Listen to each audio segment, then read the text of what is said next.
What's up, you guys? Welcome back to Cineverm. This weekend, we watched How to Train Your Dragon 3. This is Anthony Renteria with me to my left. My name is Chelsea, and we're gonna try to go in depth in this spoiler discussion, go into the feels, talk about score, beautiful editing, beautiful shots. Wait till the end, and we're gonna give our scores. So what'd you think about it? I thought it was a beautiful movie. Yeah. Oh my goodness. Tell me more. Oh my god. We started this and then we weren't recording, so we spoke maybe 15 minutes and we didn't get any of it. Yeah. So this is a restart up. I was saying that I cried in the beginning because, first of all, I already knew that this was going to be an emotional film. I always get the feels when love is involved. I actually, full on blown cried when I realized how the story was going to end, or the big decision, which was Hiccup had to let go of Night Fury. Yeah. I felt that from the very first couple minutes of the movie. Really? Yeah. Well, it just seemed that was where the story was heading. Yeah. I didn't get that sensation that, oh, that's the actual decision that Hiccup is gonna take until Hiccup and his gang try to find that evil guy in his lair, and then the evil guy already knew that someone might try to get to him, so he made those cages. Yeah. And then he was like, where's your dragon when he needs you, or when you need him? And that's when, for some reason, it clicked, like, you need him, yes, but at the same time, him being with you is dangerous. Yeah. In my brain. And then I was like, well, how would it work out if they decide to try to go to the forbidden or the end of the world and find the dragon's nesting place and put humans in there? For some reason, humans are already going to want to get in there because they know the actual location now. Yeah. So whether it be that generation or future, or in the future, there's always gonna be some human who's trying to get in there and unlock the secrets or some bullshit like that. And there's always gonna be someone who just by accident becomes a victim of dragons, and in their heart they'll feel like, oh, I need a revenge for some reason, and kill all the dragons. And they'll already know where all the dragons are at, so it's gonna come back. And I thought, damn, the only logical way is for Hiccup to let go of Night Fury. And that's when I started crying. Yeah. It didn't even happen yet, and I was already crying. Yeah. That's how I felt in the second one when I realized that the dad was gonna die. That's when I started feeling bad. And then when he died, I didn't really cry because I'd already Oh no, when it happened, I cried again. I related to it, and I just started crying because I imagined not just princesses, but all the other kitties. Yeah. Like, I would have to let go of all of them. Yeah. Damn, I can't imagine, Toothless felt like family. Yeah. And these guys feel like family. I don't even see them as pets. They're just the moles, you know? Yeah. The moles in the town. Yeah. They make me so happy. Yeah. It was very interesting because all the villagers had to surrender their pets.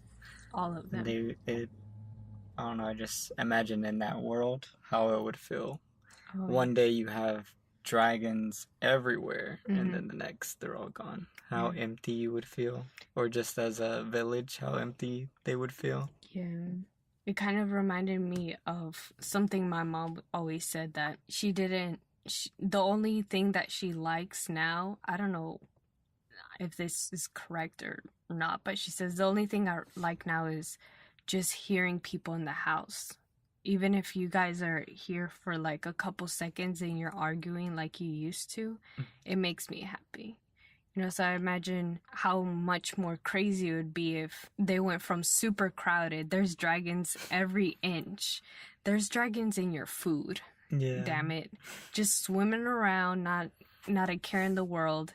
And then the next week, or even less, like the next day, there's none. Like the withdrawals emotionally, and just also I'm assuming the dragons help them with day-to-day tasks. Oh, yeah. So those day-to-day tasks probably got way more hard until they got more inventive. Because did you notice that at the end they had like a lot of pulleys and levers to go down and stuff?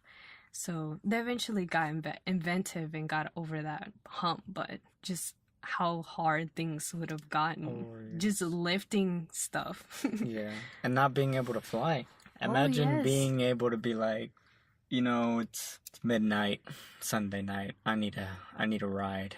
Yeah. And then you just get on your dragon. Imagine how peaceful that would be, or just going to hang out with some friends, racing. I mean, they even had a game in part 2, remember? Yeah. So, man, that sucks. That was probably the best pastime.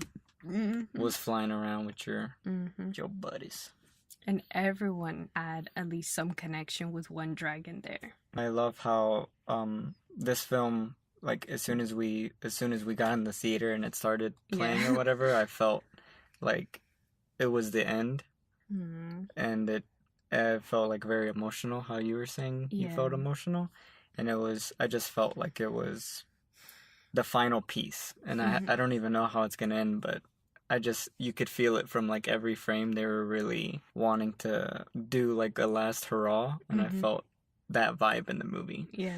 And it's really cool because the director and writer Dean DeBlues, he wrote and directed the first one and the second and third one. And when he signed up to do part 2, he got in his contract that he would do a part 3 as well. Yeah. So he wrote part 2 and part 3 at the same time because he wanted to finish a complete arc.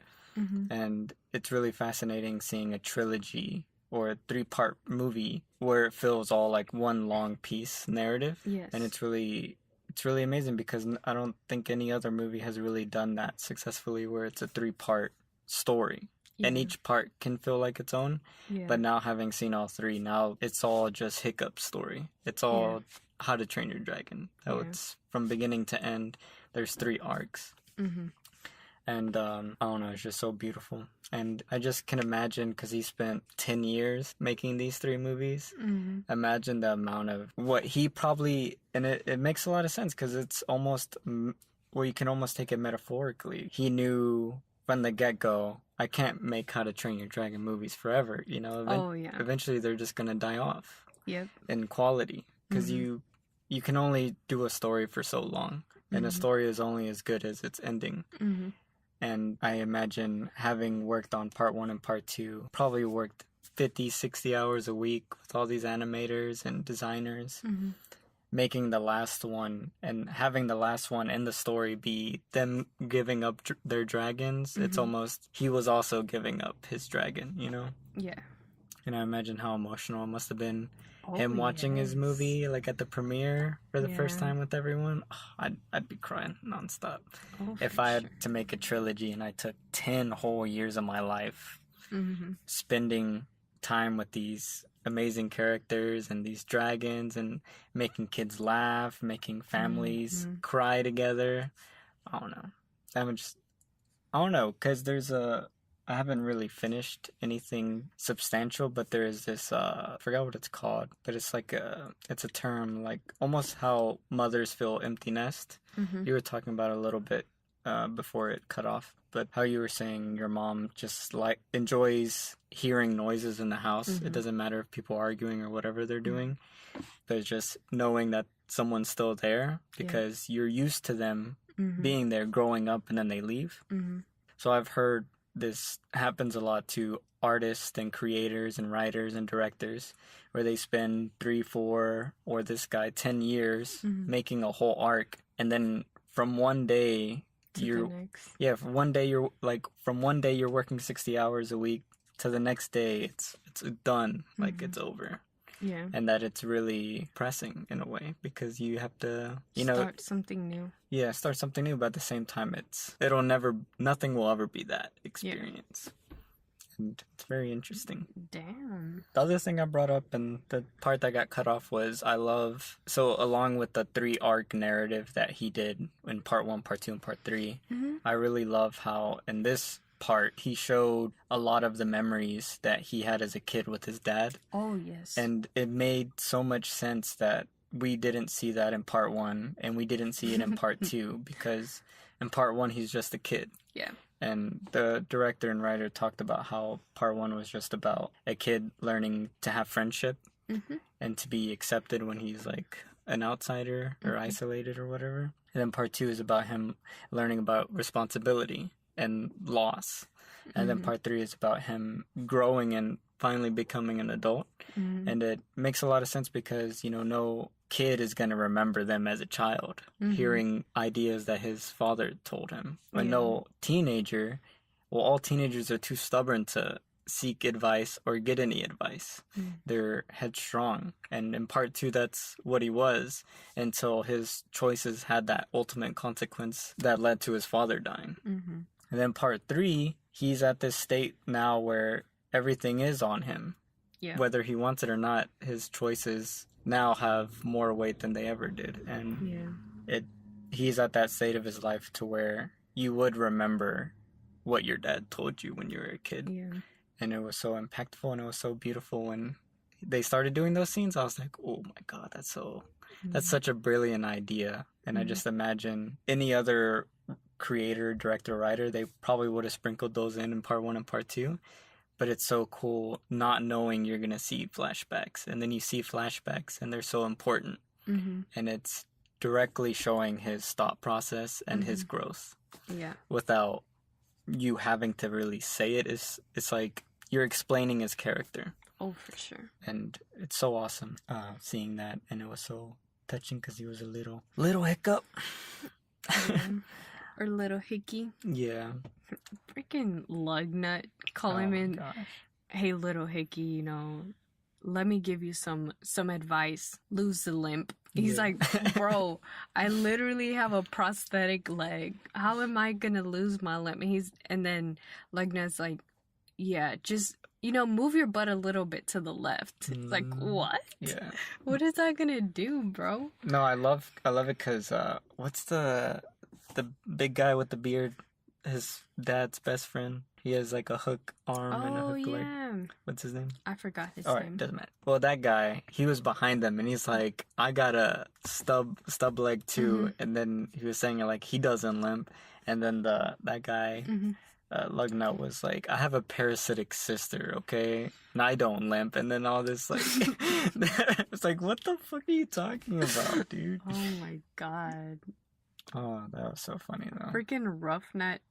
I love all of her parts from the very beginning of the trilogy to the end. I love how she progresses from being beginning girl. She's not even thinking about boys. Yeah. None. Second one, boys are all over her and she's just going through the motions, getting to know who she is as a person. And just experiencing what she calls the annoyance of having a brother who's your twin. And you literally cannot even move away from him for a second because you share the same dragon. Yeah. And then to the last one where she gets lost and her brother's like, oh my God, I lost my sister. And then she goes through the whole moment of finally she shows how like smart she is by annoying the hell out of the evil guy on purpose, and then she escapes, doesn't look back for some damn reason to see if she was being followed, but then finally choosing a mate. Like she really likes she said, I really like sensitive guys. She's like, oh, you win. And it's like, oh man, that's awesome. I love her story, and I love her brother's story, how he was like, come rest on my full beard. Like, bro, you literally just tied your hair up and pushed it up to your face. Oh my God. Those guys are awesome. Yeah. I love how all those jokes were set up and they're paid off between the 3 films too. Oh, for sure. So awesome. And I love seeing her full-blown annoyingness, because in the first 2 movies they hint at it with her just talking nonstop, but having a whole 3-minute scene of her nonstop talking, and I was like, wow, they really wrote this well, because she was actually saying shit. Like, she was actually talking about shit. She wasn't just babbling. Yeah. And it was so funny, because I thought maybe 30 seconds in, the guy's gonna turn around and be like, shut up. But he withstood so much. Like, he actually tried to work through it. It's like, you know what? Let me just focus on my map really quick. And she's like, oh, it's so no.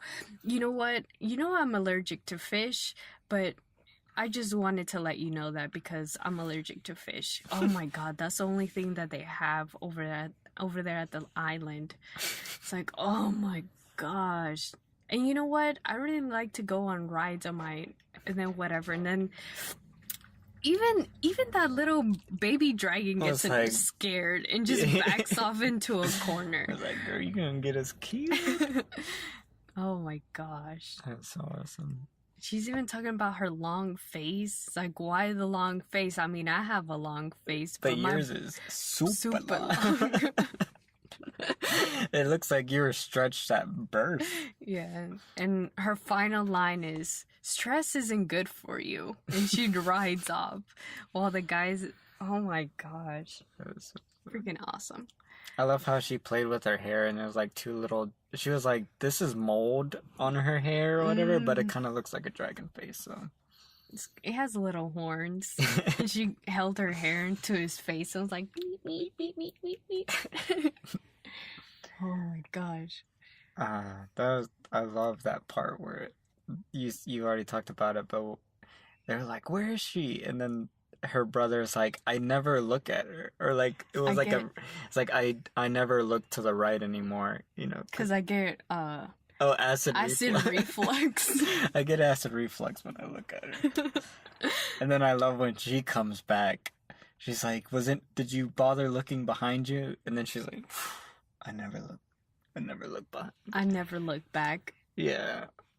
It's like, oh my gosh.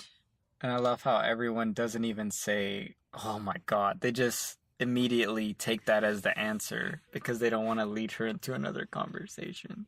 Oh, I thought they were just so used to her doing stuff. That doesn't make any sense. Her and her brother are just so amazing.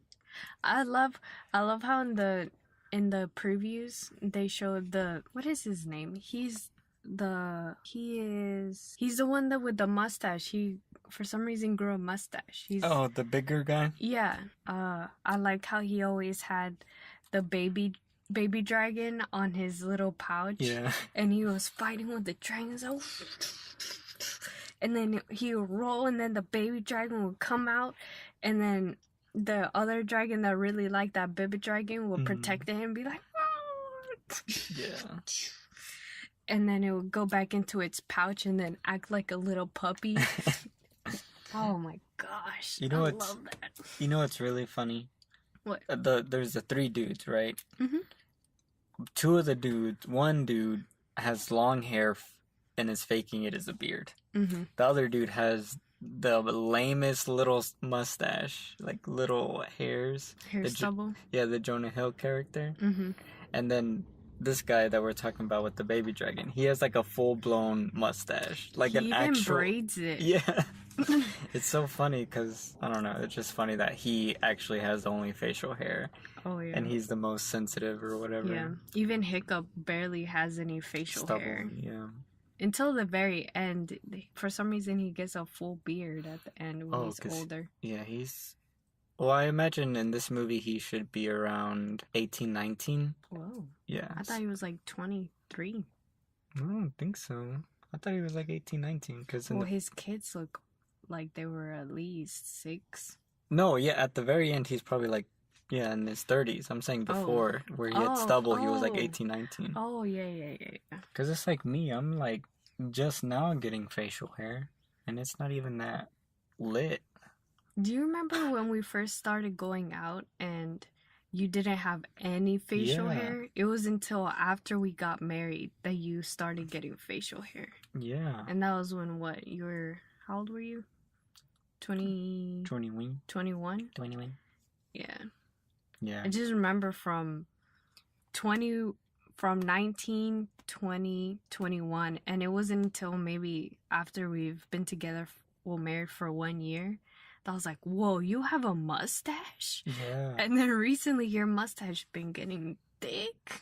Yeah, I mean, it's still spotty, but... Well, it's been getting fuller down here where your chin is and stuff. Yeah. It's really weird because I remember when I went to basic training, I didn't even have to shave. I had like hiccup kind of hairs. Aww. Like little stragglies. Yeah. And now I hate, like when I went on this training trip, having to shave every day is such a struggle because I just keep cutting myself.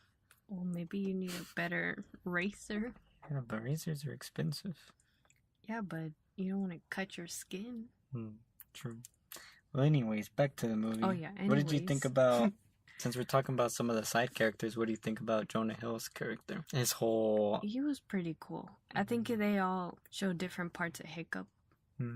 Different insecurities of Hiccup. Okay. Like he was all well, not insecurities, or maybe the opposite of what Hiccup was, were his friends. Yeah. You know, like that guy, he was always like, I want to be number one. He's like, always number one, your mom is bomb. I'm going to date your mom. I'm going to be king number 2 or whatever. And then Astrid's character is really awesome. How she was the ultimate warrior and she was so firm and everything like that.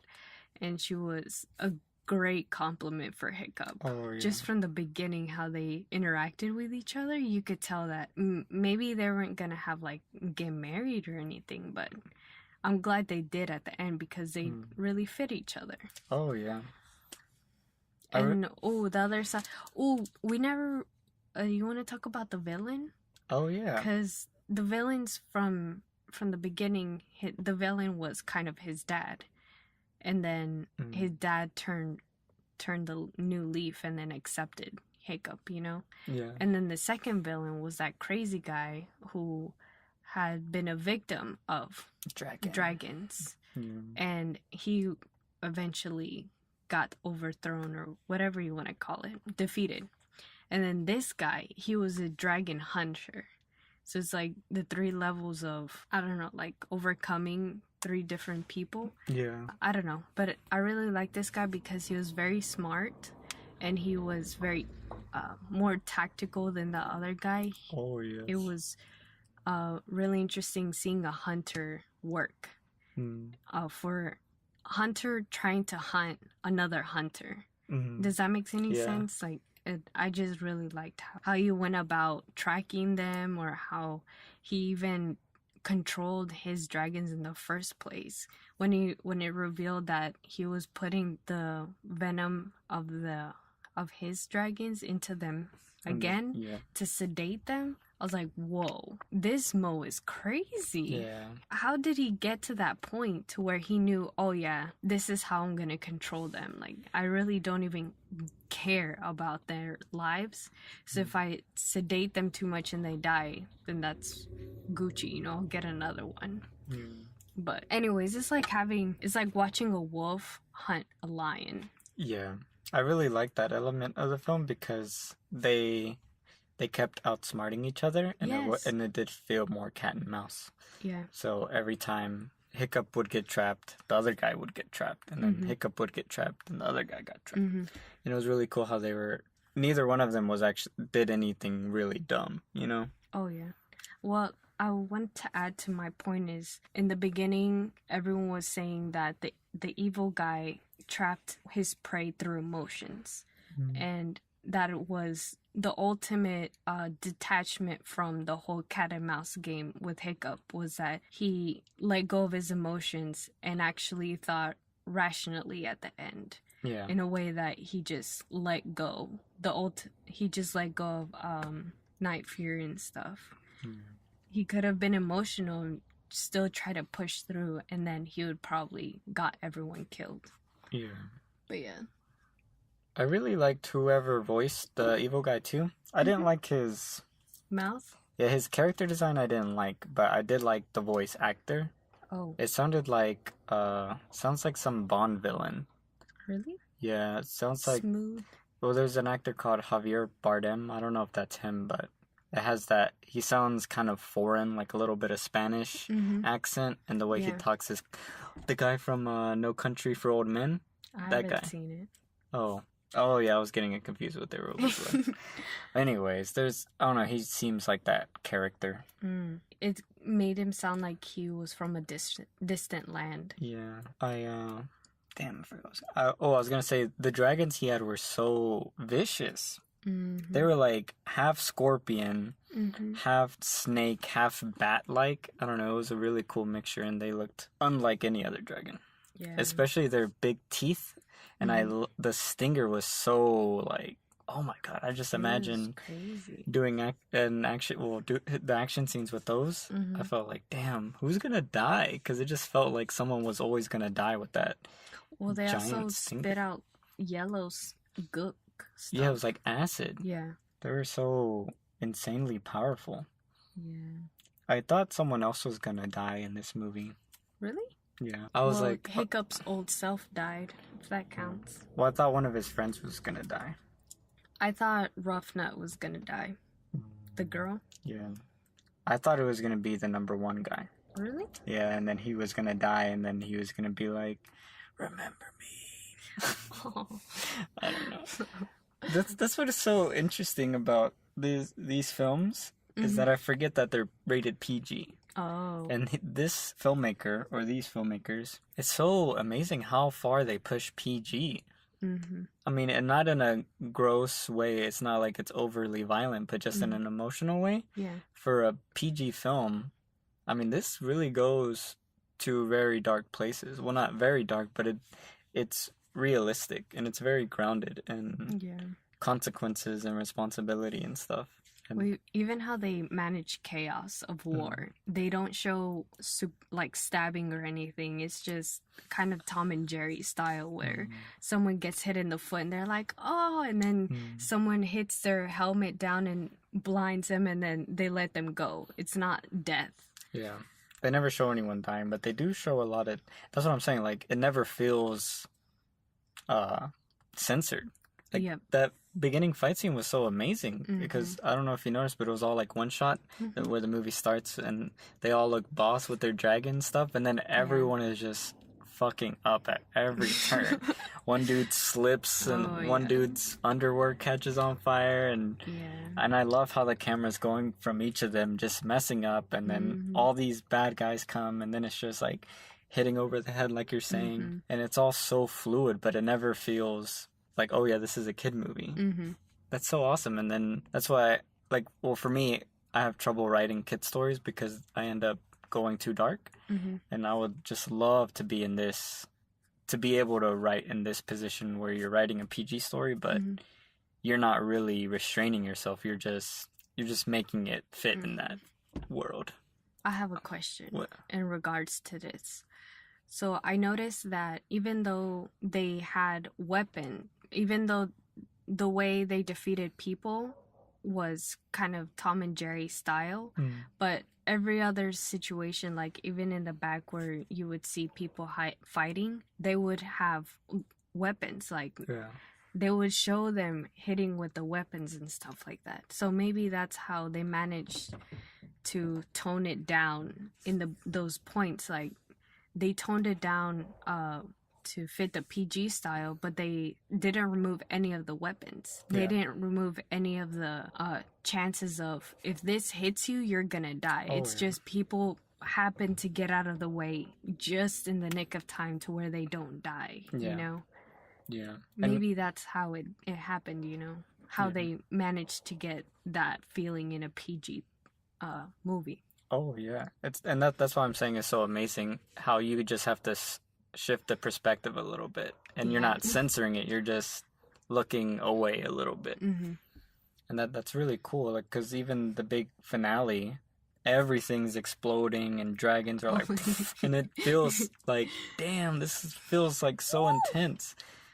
And that's so cool. Most, like, I don't know. I'm trying to think of a PG movie, but I don't watch that many PG movies. Oh. But what I'm saying is, like, even in the emotional part, Mm-hmm. it's so great how they go so deep. And then sometimes I'm like, man, I wish they would have pushed a little deeper. But then I think back and I'm like, well, this is a PG movie, you know? And with that in mind, with that in mind, I'm like, wow, they really did go all the way. Yeah. That's really awesome. I imagine that takes a lot of courage too. Mm-hmm. Oh, since we're already talking about the fighting scenes, I really like the music that they put behind the fighting scenes. It just made everything so grand and so high stakes that just seeing someone being hit in the helmet and blinded was like, oh my gosh, they took one bad guy down. How are they gonna get the rest of the dragons out? What is the tactic? What is gonna happen next? Will everyone make it? Obviously, it still has like an hour left. Or the movie just started, but it still made me feel like any second now the movie's just gonna end because of how tight everything was. All the movements fit the music, and every time the music changed, it felt like right. Yeah, I agree. I didn't really know, like, I knew the like eventual ending, but I didn't know how they were gonna get there either. And like during all those action scenes, I was like, oh, what's gonna happen? Because they had already set up the cat and mouse game. So from the get-go, that guy's with Hiccup in his house while he's fixing his map or whatever. And I was like, fuck, Hiccup, you screwed up. And I didn't even know that it was the bigger kid with the toothless helmet on. I was like, damn, I was not expecting that. That was so cool. But then those dragons ripped through and melted everything. I was like, whoa, shit. And then they go out and everything's on fire. And I'm like, whoa. This all happened within those 3 minutes?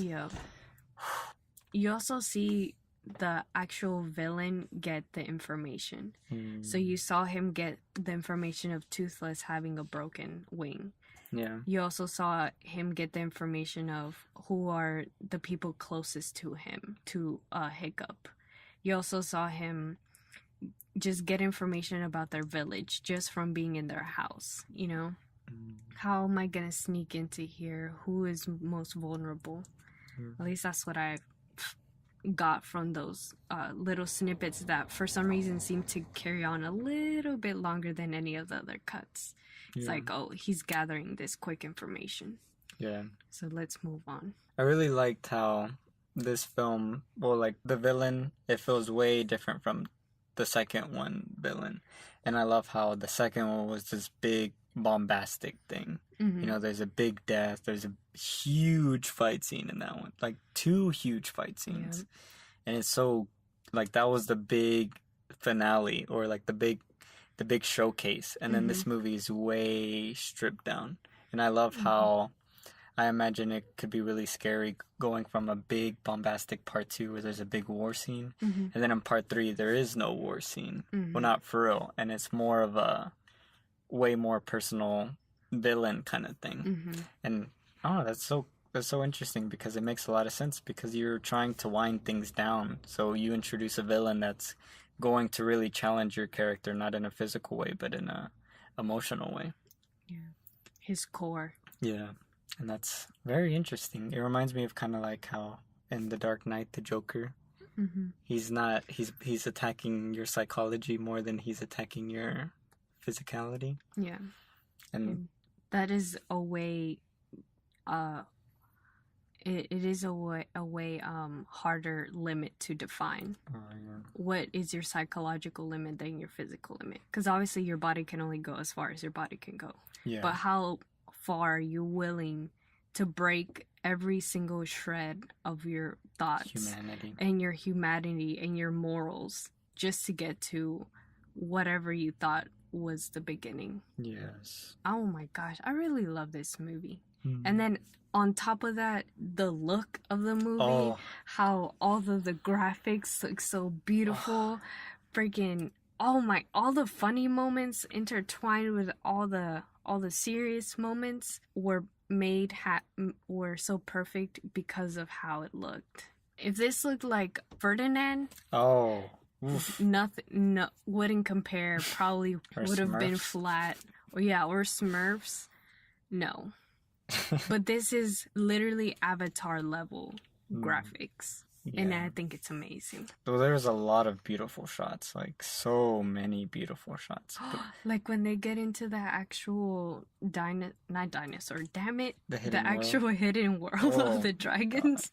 That shit made Avatar look like a joke. Oh, with all the glow in the dark, and all the dragons have glow in the dark attributes to them. Yeah, it's like the black lights. You know how they make things pop. Anyways, go ahead. What's another one that you like? This was like a very not visual scene, but it was just the amount of detail. This was the scene that really like I was like, whoa. It was when Toothless and Light Fury they landed on the beach and they're playing in the sand. And then there's a part where I forgot what Toothless is doing, but it's like the first close up of the sand. And I don't know, it just cut to that shot. And I was like, whoa, that's a real beach. And then they were doing it, and I was like, wait, that's not a real beach, it's CGI. Yeah. But in my mind, it was like, whoa, that is a real beach, and they just added these CGI characters on top of it. But then it was so weird because, you know, when you see something, you know what it is. And that was the first time I've watched the CGI movie and I saw an object. And I immediately thought they shot this scene on a beach. And then I had to, like, go back and be like, no, this is all CGI. And then every grain of sand that was kicking up looks so fucking good. Oh, yes. And I was like, wow, this is, like, one of the, like, chillest scenes. And I don't know why. I think it's just because sand has such a definitive texture to it. And it still looks amazing, but, oh my God. Or just, I think also the depth of the water, you could kind of see the bottom, but still the sun reflecting on each little ripple made its own sense of texture, I guess. Yes. And then also you had the water, the sand, and then the plants on the left, and they also have their own texture. And also it wasn't like a flat plain, it's hills and mountains and whatever, and then there was even things flying in the sky. Many layers. Yeah, all the CGI was beautiful. There's so many. All the shots in darkness, I love how they actually used a light source in the world.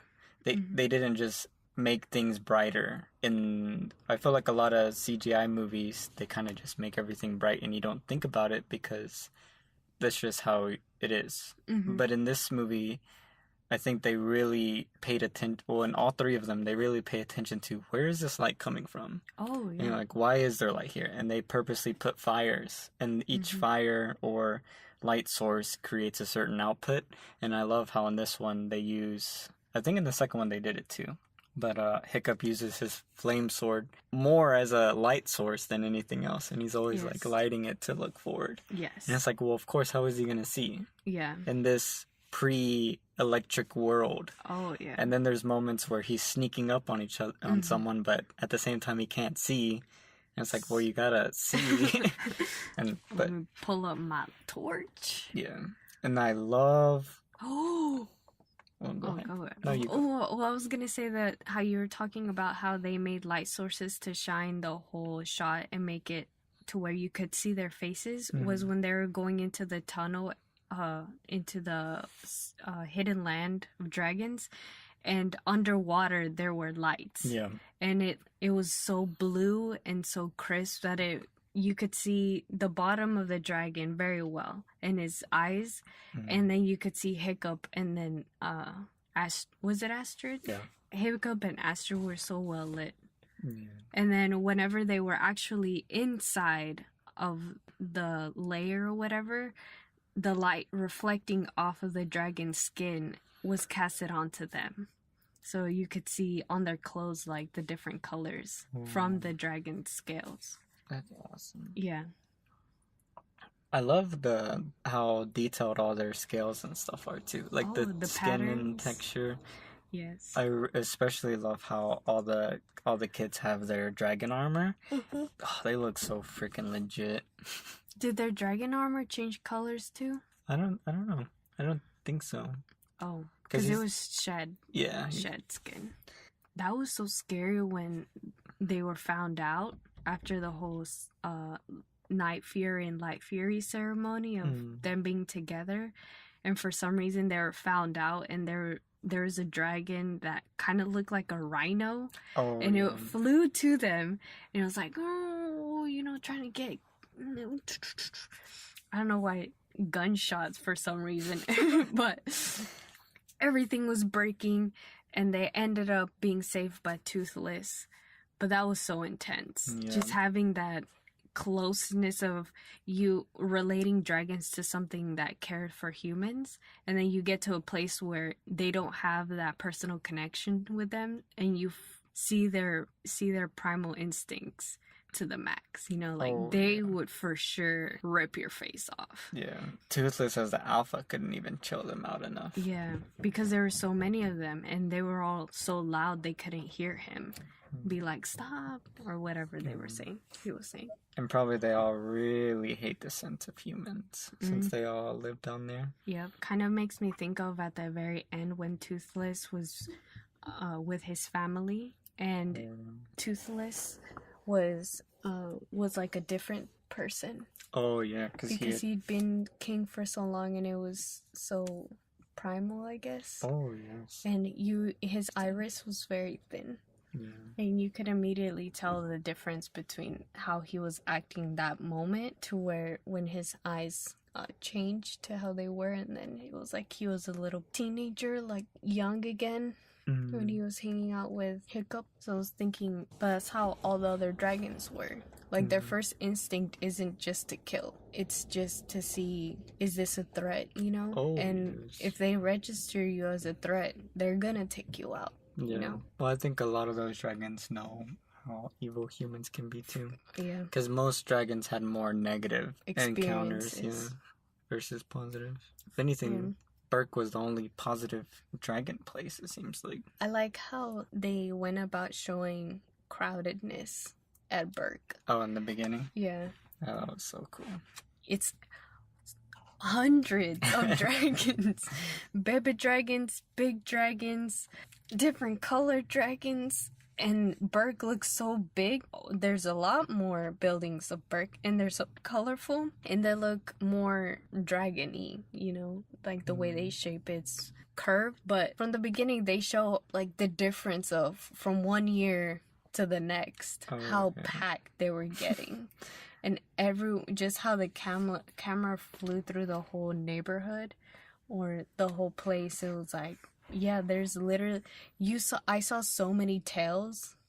It was ridiculous. Like you didn't even have to see the rest of the dragon. You just saw like the tip of their tail or their flame or whatever. Yeah. And it's like, yep, that's a big mole right there. I loved how they made big towers, almost like birdhouses.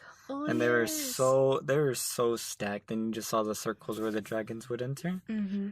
And then I love how that big dragon come. There was a dragon jacuzzi, honey. Oh yeah, they had like feeding services, cleaning services. Like there was a dragon Disneyland, basically. Oh yes. And I love how just one dragon too many comes up, and everything is just toppled over. Well, it was a big mole. Looked like one of those paper airplanes that you throw. Like its wing, the paper airplane wings were its horns. I have a question. So from the beginning of the movie, they introduced Light Fury. Lay it on me. And she's invisible in the cage, right? And then you see the bad guy, hunter, killer, dragon, murderer. Okay. And then he's like, I need to use this Light Fury for my catch. Uh-huh. The whole time I thought he was using the Light Fury to capture Toothless, but in a more direct way. Like he was controlling Light Fury. And I thought the whole time, like, no, Toothless, she's evil. But he just let the Light Fury go. Did you ever think that? Did you ever have that thought that, he's like mind controlling the Light Fury or something? I don't know why I felt that, but I felt that for like half of the movie. Half of the movie? I felt it until she was waking up and communicated to Toothless that there was a trap there. And that's when I realized she couldn't be mind controlled. It's just the situation of how the evil guy understood that Toothless and Hiccup were very close. So what is the next relationship, natural relationship a dragon would have that is way closer in his hunter mind than human and dragon? So that's how he was trying to break them apart. Oh, yeah. And he also said, like, Night Fury's mate for life. But no, I did feel that in the beginning until, like I said, she communicated with him. That's what I thought. I was like, oh, fuck, this is gonna be bad. Yeah. And then it didn't happen. I was like, why did I think that? Did I think that because, was there anything backing that thought, or was it just my instinct to be like, oh, this is worse than it is? That's usually how it goes down, and at least with humans, you have leverage with... Backstabbings. Well, yeah, you have leverage of, you can bribe someone, or you can threaten them with something, like kill their family or some shit like that. Yeah. But with Toothless, he literally has nothing. So what can you control is his future. Or his animal instincts, which is like kind of reproducing stuff. What did you think of Light Fury? Her design, her whole mojo. Her eyes were beautiful. I liked how they made her glossy at some times. Oh yeah, she had she was white, but it was like a sparkle. Like she could still manipulate her color at any point. Yeah, and also she did a new trick where she hung on the tree like with her tail like a bat, and she covered herself. It made so much sense. I didn't know they could do that because you never saw Toothless do that. Yeah, it's like I don't know. It's kind of like how we saw the Shrek movie, this last Shrek movie, and he found out that if he can make that noise with his ears, it's like whoa, you know. And also, sorry, go ahead. No, go. I was gonna say also how you found out that Toothless could actually let lightning flow through his body. Oh yeah, that was amazing. Yeah, it seems like that was so deep into their species, and it seems like something so deep. You know, like Shrek, that was a thing for ogres that he never even knew about. Yeah. And then this Light Fury was teaching Toothless how everything powerful. About how powerful, which is also what Astrid was trying to do with Hiccup. She was trying to make Hiccup know how powerful of a person he is. This movie is, and it's like Light Furies. You're eventually getting to know Toothless through his powers, and you see him act like a child. Yeah. Like a puppy. Yep. And you see him learning things, but eventually he becomes the alpha. And then eventually he becomes more than an alpha. He becomes like a fucking superhero with his lightning trick. Oh, also, shit. What? Yeah, he is Hiccup. Yeah, he is basically Hiccup. What? And, Light Fury is basically Astrid. Going back to the scene, they are at the sand. The beach. Whatever. They are at the sand, and Toothless is trying so hard to impress her. He finally breaks and tries to do something original to who he is as a person. He's trying to work so hard on it. He finally draws something cohesive, something that makes sense. And you see Light Fury walk up, and she's sniffing at it, she's looking at a drawing, and finally, for some reason, I don't know if she did it on purpose or whatever, but she stepped on one of the lines. Yeah. And then Toothless is like, growls at her, and Light Fury growls back, like, you know, like taking her stance. Yeah. Like, settle down, Mo, you know? And then she walks around respectfully, and then that's when their dynamic starts getting more close. Yeah. So it's like Astrid, how in the beginning she was really rough and tough on Toothless, but eventually he learned that it was more about him learning through her, and being tossed around, you know, was a good thing. Yeah. And he learned some things through Astrid, through the way she treated him. Yeah. Hiccup. Yeah. Hiccup, yeah. Astrid, Light Fury, Toothless. Yes. Perfect match. And it's really cool because both those people just want the male Toothless and Hiccup to become independent and not do what you think they want you to do, but just do what you do. Do who you are. Yeah. And so much of their growth is coming from them wanting to please other people or wanting to be what everyone thinks they should be. but never who they are. And they have little babies. Oh, yes. Toothless has baby dragons. And they're so cute. I told you. I told Che. I was like, Che, we're going to see some baby dragons. Baby Furies. I told you. What would they be called? Baby Furies. Mo Furies. Mo Furies? Little Mo Furies. Little Furies. Oh, because they both had Night lights. No, they both have the dark and the light color from their parents. Yes, Nightlight Furies. Nightlight Furies? Mm-hmm. That's too long, though. They are called... Furies? Just Furies? Fur babies. Fur babies. Baby mama. When did they get fur, Hans? Oh, yeah. Scale Fury. I don't know. Scale babies. Baby Furies. They listen to no one. Except... actually no one. Oh yeah, one last thing about Light Fury. I love how they... You already said how you love how they used invisibility. But I really love how they use it in action. They use it in play. And they use it for a joke. When she's invisible and then Night Fury is walking beside her, taking a look at her, and then he bumps into something. Oh yes. He's so starstruck by her. Yeah. Her beauty. I like the editing. Of the movie? I really like the editing. Oh, yeah. It made everything flow so well. So with the editing goes the structure. The whole structure of the story. So smooth. Most kid movies, they feel very abrupt in the beginning. Like they're trying to get a lot of shit done. And then they're also, at least nowadays, the ones that I've seen, they're super jam-packed with references and jokes that they just feel so crowded. Yeah, this makes Lego Movie 2 seem like... I might have to bump that down a point. Yes. I've never liked super jam-packed movies with jokes for kids. It doesn't even make sense. But the Lego Movie 1 is still good. Yeah. Well, it's like it's like watching a YouTube video and you just watch the next video. It's like another joke. Next video, another joke. You know, like you never get a chance to appreciate what you're seeing in the first place. Yeah, unfortunately, it does feel it is a very strong growing trend of content being so, I don't even know, so packed and so empty. It's made for the type of consumer that is the consumer. And everything is headed towards that direction, and it's very terrifying. First, TV shows, I feel, just shows in general, I feel was the inception of this, and also social media and YouTube. Now it's so full in films now. I can really feel that people, even in the writing of the script, it's become a style. And it was never a style, and it's just getting more and more like ADD. I didn't notice this was a trend until Deadpool. Yeah. And that movie... Once Deadpool happened, every movie after that was like Deadpool.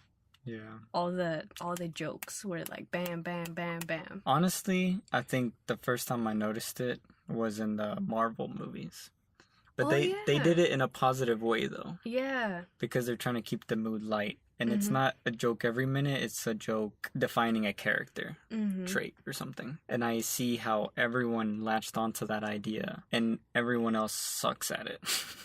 Or most people suck at it. Because that's the thing about comedy. If it's not defining something, then it's kind of worthless. And I love how in this movie, every joke or every funny thing that happens is just reinforcing an idea of a character. Oh, I love one joke that I really loved that was kind of short was Jonah Hill's character jumps up on a barrel and was like, "Who died and made you king?" And I was like, bro, too soon. Like, what the hell? It's only been 1 year.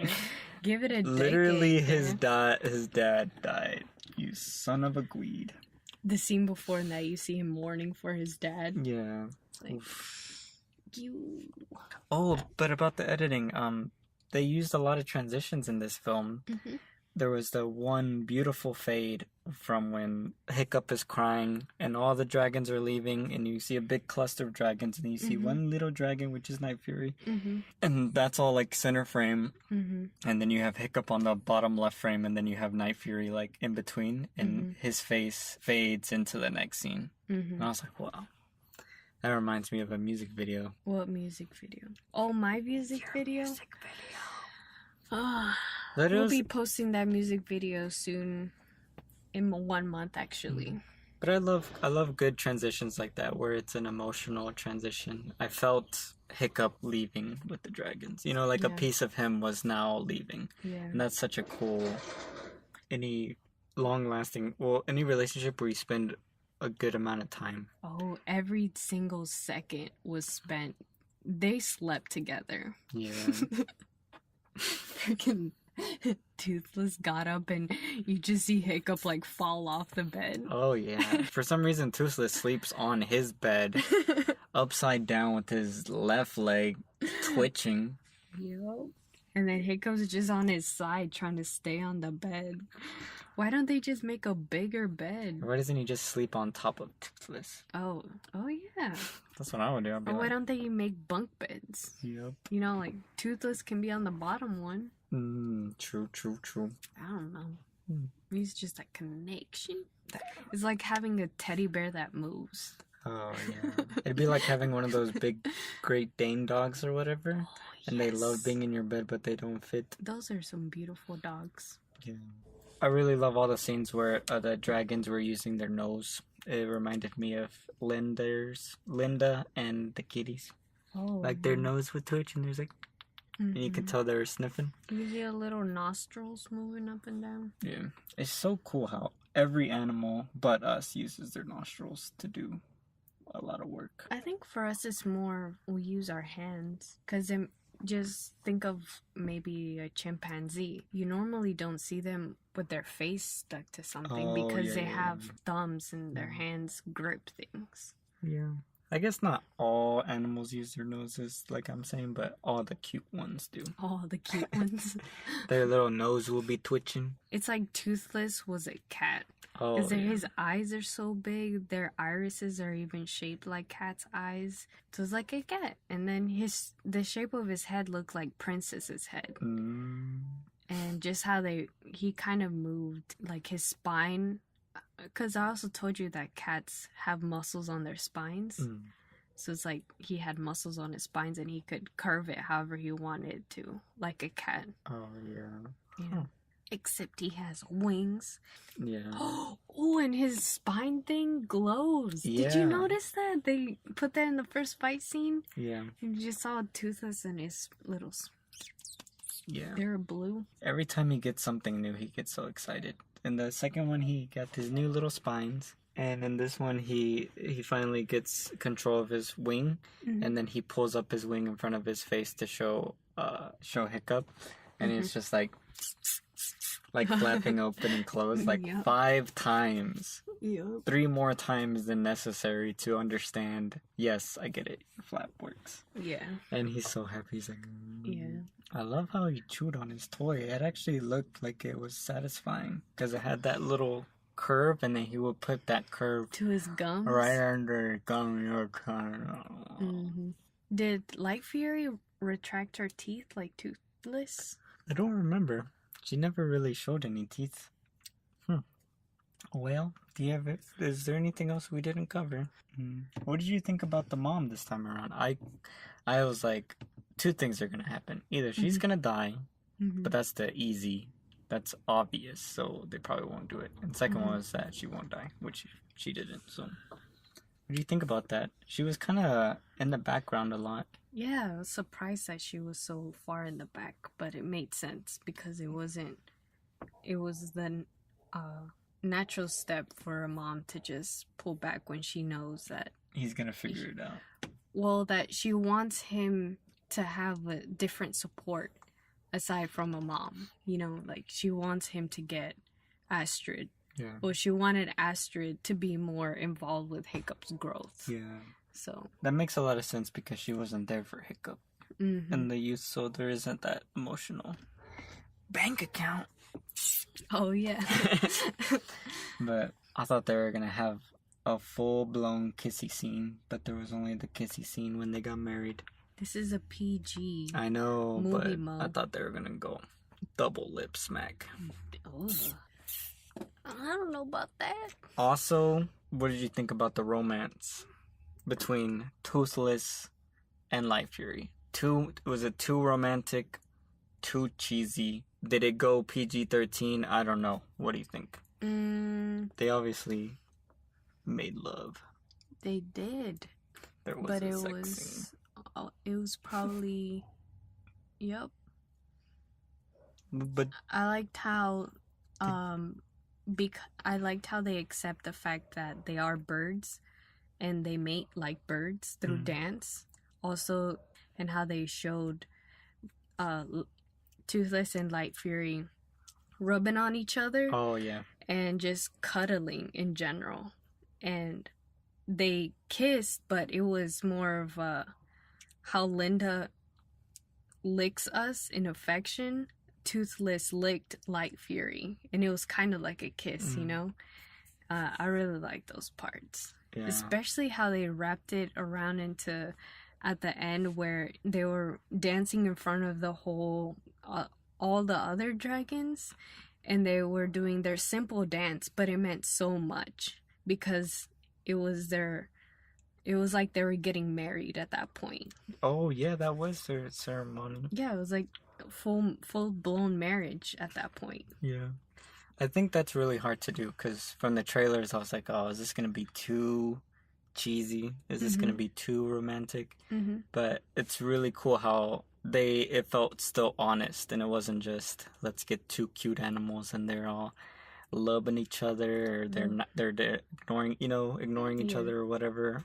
But it was so cool because they don't talk, so it's just their interactions, and it walked that line very well of not being too cheesy and not being too, like, obviously they're cute, so you could play that cuteness way more than they did, but they played it on a very good line of filling both those voids without overstepping any boundaries, where I feel like a lot of kids movies, they play the cuteness way too much. Like in Ferdinand, they try to make him all cute and stuff for like 20 minutes. Or any other kids movies where they're just trying to, get a kid's attention like that. Or just think about the trailer about Uglyville. It starts off trying to make all of them look cute. It's like a selling point. I was so sad when Hiccup let go and he was going to basically fall to his death.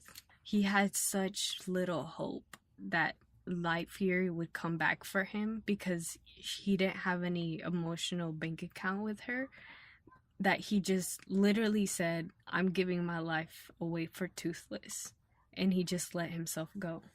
I low-key, because that scene was very beautiful. I love it. I love how they play it out. I was like, whoa, this is the end. That would have made me give it a 10 out of 10. I was like, wow, this dude is going to places. And those are the places I love going to. But obviously in a PG movie, you can't really do that. Yeah. But I love how long they played it out. Yes. Because you really felt how selfless he finally became at the end. Yeah. And I was like, man.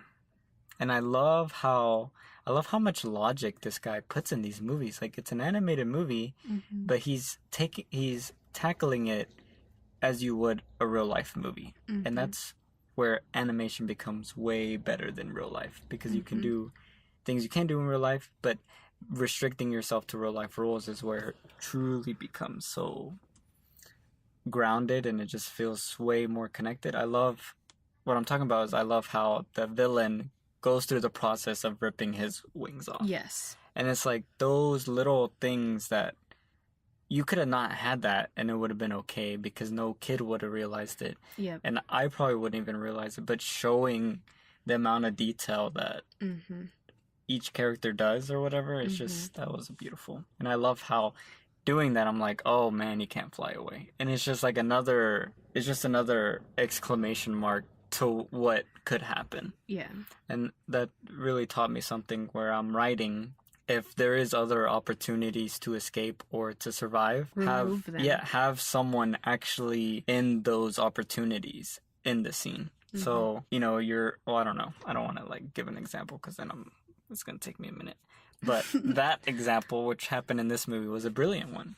Oh, yes. And it lets you play with time a little longer. Yeah. Instead of just showing slow motion, yeah, show the other character funneling him down into an absolute death. Well, not death, but consequence. Death. Yeah. I'm just kidding.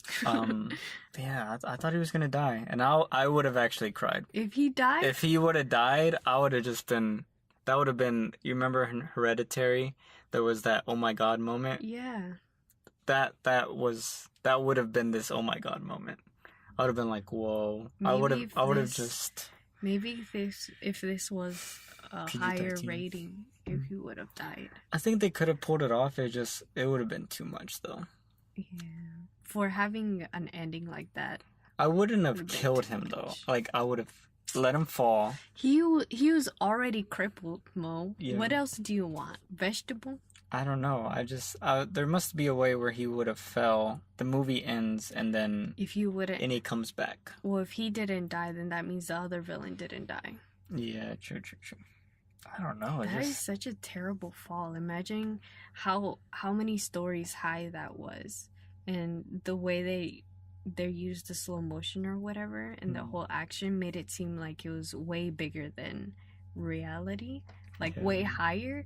And just imagine your body go dead instantly, and then there's no immediate way to get out the water. It's just cliff, so you'd probably drown after being squashed, a couple bones broken.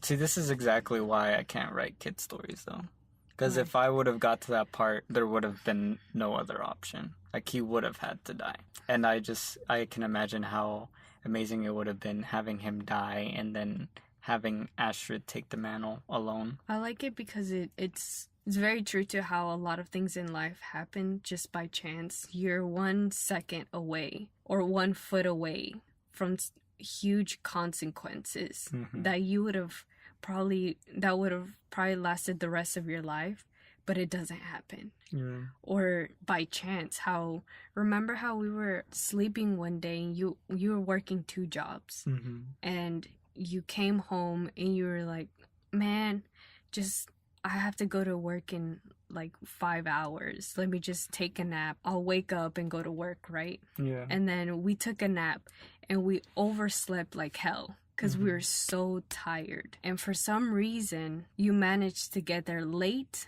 but early. I don't know what happened exactly. I don't remember. You were there. You got there late, but no one noticed you were late. Oh yeah. Or something like that. And I got pulled over by the cops.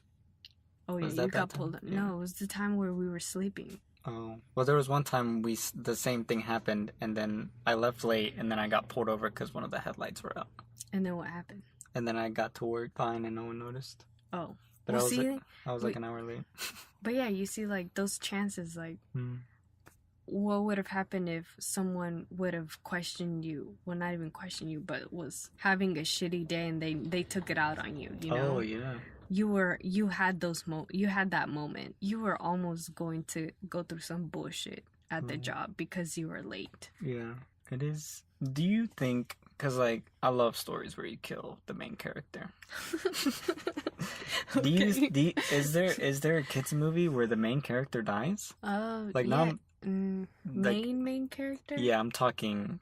Imagine Up, the old man dies. Imagine Wally dies. Imagine this, Hiccup dies. Imagine Shrek actually dies.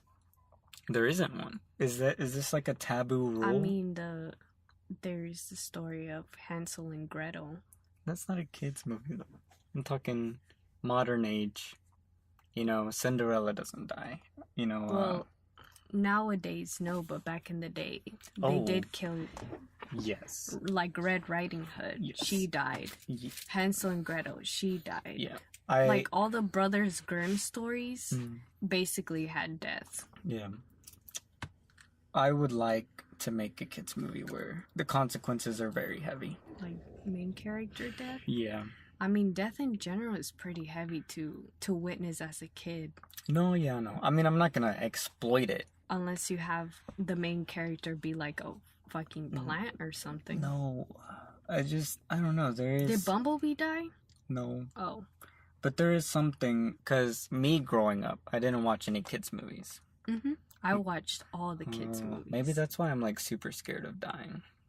Well, no, I think that's just a recent thing. Cause, well, anyways. This is why I hate everyone. Yeah. We watched a YouTube video of how to promote your podcast, and they say spill all your fears. So Anthony's scared of dying. Now I am. It's so weird. I used to be more borderline wanting to die, and then now it's flip-flopped, and it's so strange because now I don't understand how I could ever think that way, and I imagine that way I could never understand being afraid of death. It's kind of like me too. Until I met you, it was more of, there was a thought cemented in my brain of, I'm going into the military, I'm going to become this strict person, and I'm going to die alone. I'm not going to have any relationships. I even convinced myself that I didn't like dogs or cats, not because of their hair, but it wasn't that. It was, I didn't want to have pets. Yeah. I didn't want to have a extra weight on my mind, like this is a relationship I want to have. And also no friends, and it was an ongoing thing until I met you. And now it's like, well, I have 10 kitties, I have a husband, I have people around me that even though I don't agree with every choice that they have, but I connect with them on a personal basis. Like if something bad were to happen to them, I would still feel remorse, So it's similar to me too. Before, like you're saying, I didn't feel anything, and then now having that first relationship, which for me it was you, and it made me care. Caring in general is what I would say our relationship happened to me. Or sparked in me. But yeah, I'm not really scared of dying though. I've actually like accepted death as the ultimate possibility, so it's more of a enjoy more every day, kind of thing. Yeah. Even though I do feel disappointed when I waste most of my time on YouTube and shit like that, or just mindless things. But it always weighs on me at the end, like, why did I do that? You know? I think for me, I'm almost like obsessed with it. It's very weird. I guess people will know what I'm talking about when my book comes out, because it's just like every story just death. Well, it becomes about that because it's a story, and I know. Well, for me, a story is only as good as its ending. Yeah. So everything works towards an ending, and that's what life is. Life is birth, then death. Yeah. Even in a biological way, it's the cycle. So, like, all my stories begin, and then it's just ending it. It's just getting to the end, and then, I don't know, it, like, unlocks that point. And I think that's because I've been trying to write, like, kid stories. There's, like, 5 that I've tried to write already, and it just gets so dark. But I'm thinking, my original question was, do you think it's possible to make a story, kid story, and the main character dies? Like, do you think there would have been, like, a protest? Sorry, go ahead. What? No. I was gonna say, a person can die way before their body dies. So, for example, myself, who I am as a person, can die emotionally, physically. So if I'm going through a traumatic experience, this might be really dark, like super, super dark, but I was watching a video about some Reddit post, and in the Reddit post, a guy was talking about his relationship with his wife. And though whatever happened was that his wife was at their apartment, and he had left to go get something from the grocery store, and in those 20 minutes someone broke in, raped her, and left. And the thing is, what I'm trying to say is that from that moment, she was never who she was before then. It's as if, the way he explained it was as if she had died. Who she was, from even down to her core, had died. And he had been with her after that for 5 years. And nothing was the same. She never let him touch her, or even talk to her in a sweet way. It was just this, and this, bam, bam, bam, until they got a divorce. So I think if someone were to show someone dying, a main character dying, in my opinion, it would be more impactful to have someone die, but not physically, which is a way that I think someone could pull it off like that, because it's even deeper than everyone dies, but does everyone die in this way, you know? Yeah. No, or everyone lives, but does anyone live like this? You know? No, that is a very powerful thing that you're talking about. Maybe not like rape, you know? Yeah, that's very dark, and I don't wish anyone to experience that. Even just listening to it is like hard. Yeah. But well, because I'm talking in the context of a kid's story. I don't think I could kill a person's character. Like, I feel like that would be way darker than killing a character. No, well, you have a story about a kid, and it's his relationship. You know which story I'm talking about, because it's so about the kid. So the way you would kill that kid is by something happening to him and it affecting him for the rest of his life. Yeah, but no, I get what you're saying. And it can be a kid's story. I don't know if you combine that idea with the idea of how the SpongeBob episodes are made. You go all in, and you no filter, and then you go through drafts and drafts and drafts until it eventually does become PG. Yeah. Kind of like that. Ooh. Oh my God, Jay. What? Wait. What? Whoa. Oh my. Oh. Whoa. I just came up with this story. A story? Yeah, that's what it sounds like, guys, when I come up with a story. Wow, I've never heard that before. I can't tell you. I'll tell you off air because I don't want anyone to steal my story. Well, man, I feel like we need to put a warning tag. What if some kids listening to us and like, I love How to Train Your Dragon. And then I talk I'm about... gonna listen to spoilers, and then this lady got... Oh, I'm sorry.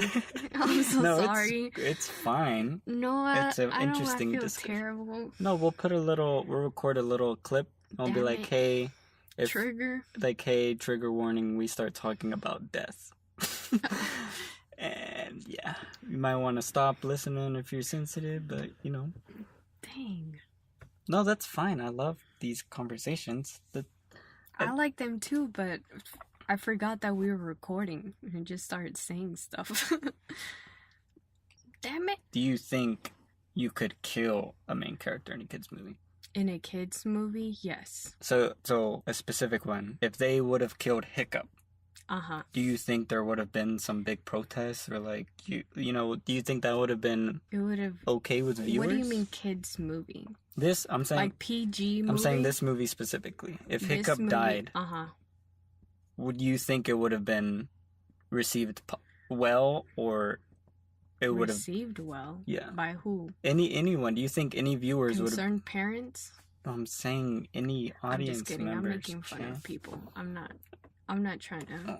I'm just thinking, what is the most ridiculous thing someone could say when a story is someone else's and they make it what there is, and then someone's like, well, why wasn't that person nicer? Why didn't that person, like they're trying to force their own thing on it? Yeah. Anyways. But you specifically, Hiccup dies. Okay. What do you feel? What do I feel? Hiccup dies. I wouldn't even probably witness the rest of it because I would just be crying in the bathroom because I would have to get out of there. Let me think of the full scenario. Okay. So... I'm going to tell you how it ends. Okay, Hiccup's go ahead. Falling, right? Uh-huh. Light Fury saves Night Fury. Light Fury comes back to save Hiccup. Uh-huh. But for some reason, Hiccup slips or something. His shirt rips when she pulls on his shirt. Uh-huh. And then you just hear the splash. You don't see the splash, you just hear it. And then slow-mo on Light Fury floating above the water. Uh-huh. And then you hear everyone, Hiccup! And then you see Night Fury look up, sad, tears. And then we just fade to black. And then it goes into the next scene, which is they already won the battle, and you see Astrid. Mm-hmm. And she's in front of a monument with Hiccup. And then the ending is just Astrid saying Hiccup became what his father always wanted him to be, a leader. And that last choice he made is what makes Burke so special. We are willing to grow, to embrace new ideas and new animals into our life. And then she becomes the leader and stuff. And it's still a happy ending because all the dragon people were. I'm tearing up right now. You Guido, you made me cry. Damn it. But that's a powerful ending. That's how I would have ended it. It is, but it's not. It's too harsh. It's too much? Yeah. All right, well, I guess... Because there's already been a huge death. The father. Yes. That's actually a really good ending. The way you were telling me how it was going to end, I saw it in my head. Yeah. Exactly. That's literally what happened. You would see her kind of more on the cliff, and his monument's kind of there too, and you would just see the light in front of her. And I also imagine Hiccup standing by her, like holding her hand, and then the whole Hiccup became who his father wanted him to become, a leader. And then you just saw, oh, I'm gonna cry, and then you just saw Hiccup vanish. Well, it's like Pixar does it to an extent. They never kill the main character, but they kill very central characters. They kill a lot of people. And that's what gets you into the teary spots. Like, even in Coco, when you realize, this guy's dead now and all this stuff. And yeah, but the way they do it is they kill someone else first. And then they kill Central. Yeah. It's just really interesting because from a young age, and this was where it all started, the whole conversation. Yeah. I never watched kid movies. So I always watch... One of the earliest movies I remember... Well, the first movie I remember crying in was this shitty Michael Bay movie called Armageddon. What? It doesn't matter. The movie doesn't matter. But the fact is, that was the first time I saw someone sacrifice themselves for someone. Yep. And it had such a big impact on me because I was stupid young. And I just imagine a kid's movie doing that. And it... Oh! The Iron Giant. He dies. He's the main character and he dies. Anyways, keep going. Well, I mean the kid dying. So someone who is... Literally living. Anyways, keep explaining your point. The point is... That... Michael Bay's first movie. No, the point is I grew up watching movies where a lot of characters died because I grew up watching adult movies. So I had from the get-go a very, very fixed idea of mortality from a young age. I remember growing up and I thought I was going to die like every day or some shit.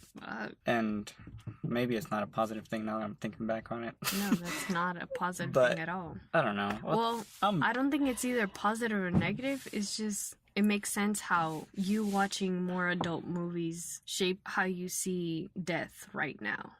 Yeah. Because for me, I watched kids movies, all kids movies. I didn't see a PG-13 movie until I was 16. By choice. I didn't like violence. I didn't like seeing violence or people screaming in pain. I don't like that. To this day, I can stomach some of it, but if I see too much of it, it just ruins my day. Probably my whole month. But let's get over that. One last thing I want to say, because I feel like we've already talked about this topic too long. Is, I don't know, maybe we haven't. No, just go ahead. We can just edit it out if... It's like an American thing. Because foreign films are so fucking dark compared to American films. And death is the first step. In most foreign films, death is very clear. And, think about primarily Asian cultures. They're so focused on what they're going to be when they die. Like, what are they going to be remembered as? And I feel like that's a very central thing to many cultures, non-American. And I feel like, I don't know what I'm really... I think I might know why. In a lot of other cultures, what other people think about you is a step above of who you think about yourself. So it's more of a community thing. Anyways. Yeah. What was I gonna say? But yeah, it's, what were you saying? the whole foreign death, how it's different. But yeah, and that was your thing. How did I come up with this? How foreign death is like a stepping stone? Well, like in foreign films, death is such an integral part, where in American films, it's not really acknowledged as much. Oh, then I don't know why I said any of what I said. It makes no sense. Is there any other things you want to say about the movie? No, that's pretty much it. My score is a 7 out of 10. What the fuck? What? 7 out of 10? Yeah. What is How to Train Your Dragon 2? An 8 out of 10. What is How to Train Your Dragon 1? An 8 out of 10. Hi, your school. I can't deal with you. Why? Why? I'm just kidding. This is a 10 out of 10 movie. Wait, really? Yeah. Oh, that's what I was saying. I could have swore you said How to Train Your Dragon 2 was a 10 out of 10. Hey, this is a 10 out of 10. These exact movies shaped who I am as a person today. If you want to... Who is Chelsea? Just say... Just imagine Nacho Libre mixed in with a little SpongeBob SquarePants and some cars. That's Chelsea. And now a little bit of How to Train Your Dragon. Well... But at the base of that is the Iron Giant. There's me. 100%. I also love this movie a lot. I would give it a 9.5 out of 10. Shut up. Why not a 10? Because they didn't kill Hiccup. No. So a 10 out of 10 has to hit me personally. This film is, in its own right, a masterpiece. You know what? I don't agree with your score. Why? Because I feel like a 10 out of 10 is also a movie that you can watch over and over and over and over again. And it does not get boring. And I feel like this is one of those movies. And I strongly think that you could watch this movie over and over again and not get bored of it. Yeah, I think all my 9 out of 10s and up I could watch over and over. Damn it. No, 10 out of 10. A 10 out of 10 is just a film that personally... Like, this film on the second watch could turn into a 10 out of 10. Oh. The scores don't really matter that much. I'm still figuring it out. Just say 10 out of 10 and I'll be happy. 9.5 out of 10. 9.51 out of 10. Alright, you guys. Well, I hope you like this segment of How to Train Your Dragon 3. Please email us at cineverm@yahoo.com for any... Damn it. Please email us at cineverm@yahoo.com. Let us know what you think and what your scores are. We actually really like listening to you guys. Yeah. Or reading your stuff is pretty cool. Shit. Anyways, shit. Fucked up again. Let us know if you have kitties. What are their names? We have 10. We might reveal their names. Gender reveal. No, we might... Face reveal. We might reveal their faces in a future episode. Feline reveal. Yep. Or their names. But yeah, keep it cracking. Yep. Try some almonds. I discovered almonds recently, and they're pretty delicious. Yep. Let me know if there's a kid movie where the main character dies. Oh, yes. But yeah. Bye. See ya.